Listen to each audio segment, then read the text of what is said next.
es el uso del tapabocas en las escuelas primarias, nivel inicial y modalidad especial. En cierta forma celebro la determinación de la ministra Bisotti mediante la resolución 705/22, mediante la cual se decide que ya no existe más la dispo, o sea, el distanciamiento, y el uso del tapabocas pasa a ser de una obligación a una recomendación, a lo cual las provincias tendrán que adherir porque así lo sugiere esta resolución. Yo pensaba en la coherencia en esto, ¿no? Viendo los últimos actos, manifestaciones, acampadas, etcétera. Incluso tampoco me refiero a gente de un solo espacio político, ¿eh? Acá involucro a todos. A todos se los ha visto a gobernantes, ya reitero, de todos los espacios políticos, estar en grandes muchedumbres sin tapaboca y juntos posando para la foto. Entonces, creo que si la coherencia o el sentido común nos acompaña, esta resolución 705/22 será ejecutada por todas las provincias del territorio nacional. En otro orden, respecto del proyecto del aceite y de la harina de soja, que se le puso una retención, y las posibles retenciones que pueden llegar a suceder en el transcurso del tiempo o medidas contra el campo,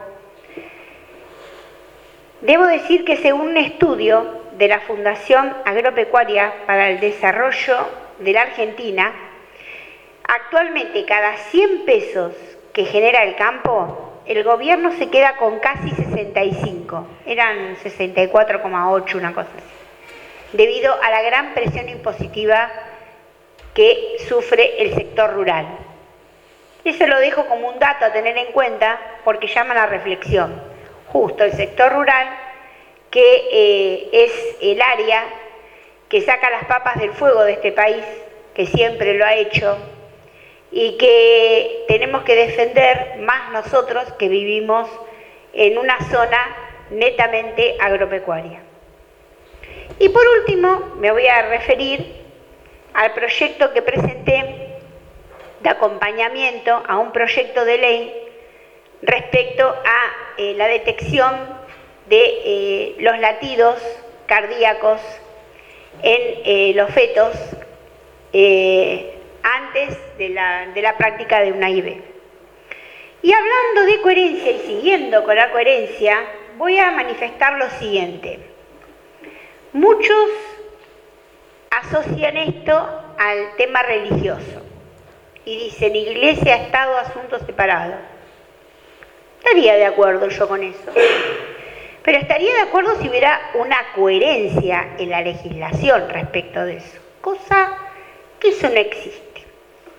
Dado que en el artículo 2 de la Constitución Nacional dispone, no dice, el gobierno federal sostiene el culto católico apostólico romano.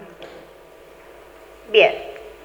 También el Código Civil y Comercial, en su artículo 19, dice que la existencia de la persona humana comienza en la concepción.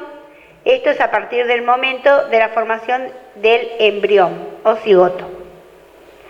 Luego de eso hay un montón de tratados internacionales a los cuales ha adherido nuestra Constitución Nacional y por ende tienen carácter constitucional, que hablan del comienzo de la vida. Eso, además, voy a marcar otros datos que si queremos llevar adelante esta premisa de Iglesia y Estado, asuntos separados, me parece que las vamos a tener que rever. Por ejemplo, cada vez que hay un acto de una fecha patria, se realiza un Te Deum, al cual asisten las máximas autoridades gubernamentales del país. cada vez que hay un acto, por protocolo oficial, se le otorga la palabra y la bendición a un representante de un culto religioso. Iglesia y Estado, asuntos separados. Mismo acá, en este recinto, tenemos la imagen de Jesús crucificado y la imagen de la Virgen María. ¿Cómo se entiende? ¿Dónde está la coherencia?